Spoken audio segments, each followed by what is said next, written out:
फुसफुसाहट इस तरह से शुरू हुई कि हरियाणा का चुनाव हुआ, कांग्रेस पार्टी जीत रही थी। हरियाणा का चुनाव कांग्रेस पार्टी जीतते जीतते हार गई। समीक्षा हुई है इसकी, कैसे हार गई।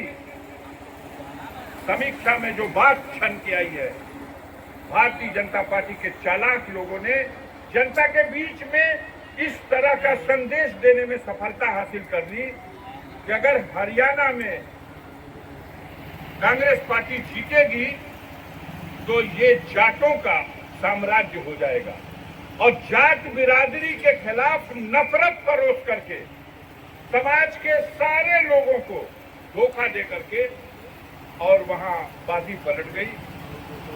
सरकार किस तरह से कार्यान्वयन कराया जाता है, किया जाता है और अपने क्षेत्र के विकास में उसका जो प्रयास होता है उसी का एक नजारा देखने को आज मिलेगा। गाजीपुर जनपद उत्तर प्रदेश का एक अत्यंत उपेक्षित और पिछड़ा हुआ जिला है। मैं इस पीएमजीएसवाई योजना के संबंध में थोड़ा सा 2-3 मिनट में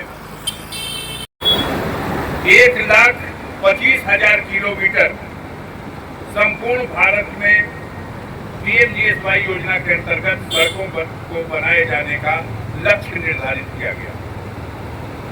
उत्तर प्रदेश देश का सबसे बड़ा राज्य है और उत्तर प्रदेश के लिए वो लक्ष्य 10,000 किलोमीटर पीएमजीएसवाई की सड़क बनाने का लक्ष्य निर्धारित हुआ। आप सब जिम्मेदार लोग बैठे हुए हैं, उनकी जानकारी के लिए भारत सरकार ने, मौजूदा सरकार ने नहीं, इसके पहले, उससे पहले और उससे पहले की सरकार ने, यानी 20 साल पहले की सरकार ने एक फैसला लिया कि देश के ग्रामीण क्षेत्रों में सड़कों का बहुत अभाव है। निर्माण कराए जाने के लिए अलग से कार्य योजनाएं तैयार की जाए और संपूर्ण देश के स्तर पर ग्रामीण क्षेत्रों में सड़कों का निर्माण कराया जाए। इस कड़ी में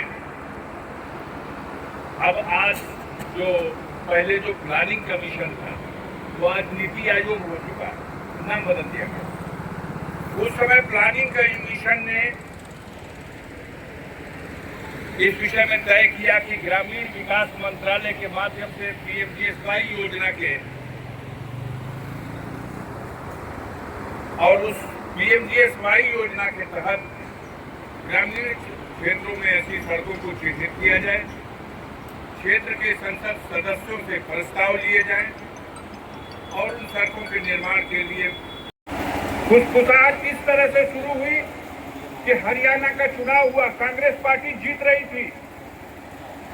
हरियाणा का चुनाव कांग्रेस पार्टी जीतते जीतते हार गई। समीक्षा हुई है इसकी, कैसे हार गई। समीक्षा में जो बात छन के आई है, भारतीय जनता पार्टी के चालाक लोगों ने जनता के बीच में इस तरह का संदेश देने में सफलता हासिल कर ली कि अगर हरियाणा में कांग्रेस पार्टी जीतेगी तो ये जाटों का साम्राज्य हो जाएगा और जाट बिरादरी के खिलाफ नफरत परोस करके समाज के सारे लोगों को धोखा दे करके और वहां बाजी पलट गई। हुड्डा साहब का जो मनमानापन था और उनके मनमानापन को जिस तरह से प्रस्तुत किया भारतीय जनता पार्टी ने, उसका परिणाम था कि जाट जाति के नफरत को परोस करके वहां अन्य जाति होती तो शायद पूरे गांव का घर गिरा दिया गया होता बुलडोजर से और कई लोगों को गोली मार दी गई होती उनके पैरों में, उनकी छाती में। लेकिन घटना करने वाले वही लोग हैं जो सत्ताधारी दल के नेताओं की गोद में पल रहे हैं, इसलिए उन्हें ये छूट हासिल है कि 10 आदमी पिस्टल और रिवाल्वर और कट्टा लेकर के और सड़क पे दौड़ा दौड़ा के लोगों को गोली मार रहे थे। महिलाएं जो दृश्य बयान कर रही थी, सुन करके उनका मेरा रोंगटा खड़ा हो गया। एक तरफ कानून व्यवस्था की चाक चौबंद व्यवस्था के डंडा बजाने वाले लोग, इन लोगों को शर्म नहीं आती कि किस तरह से यह बेलगाम गुंडे सड़कों पर आम गरीब लोगों के साथ जुल्म और अत्याचार कर रहे थे। जहाँ से कार्यक्रम के चलने के बाद मैं इस विषय में बात करूंगा और कोशिश करूंगा कि इस मुद्दे को सड़क से लेकर के सदन तक उठाया जाए और उन साथियों को सजा दिलाई जाए, और जो लोग उसमें घायल हुए हैं, जिनको गोली लगी है, उनको अधिक से अधिक मुआवजा दिलाया जाए। मैं आप सबके प्रति आभार प्रकट करता हूँ। बड़े दिन के बाद आज मौका मिला आप सबसे रूबरू होने का।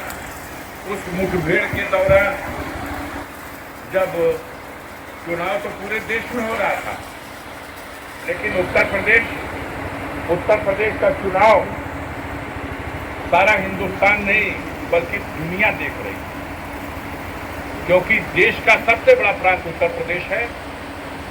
और सत्ताधारी दल के लोगों की दावेदारी थी कि 80 में 80, 79 को कहीं जाके मान जा एगो तो कम से कम हमारे राष्ट्रीय अध्यक्ष लड़त हुआ भैया कन्नौज तक छोड़ देना, एकदम वो सीट जीता था।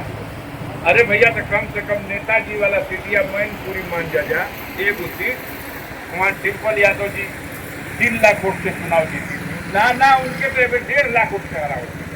80 में 80, 80 ना, लेकिन जनता ने इस चुनाव में साबित कर दिया। तमाम गोदी मीडिया की झूठवा याद पड़ा तो कि नाम आपको 3 दिन पहलवा जो निकल ले रहा तो कौनो 340, कौनो 328, जो सबसे कम दे ले रहे 428, 440, वो 416 अब पहुंचा दिया 240। उस 240 में भी बड़ी हेरा फेरी और कराने का प्रयास किया गया, वहां उलझने पैदा की गई। और पीएमजीएसवाई की योजना हो या सांसद विकास निधि की योजना, माननीय मंत्री जी 7.5 करोड़ रुपए की अंतिम किस्त जो गाजीपुर जनपद के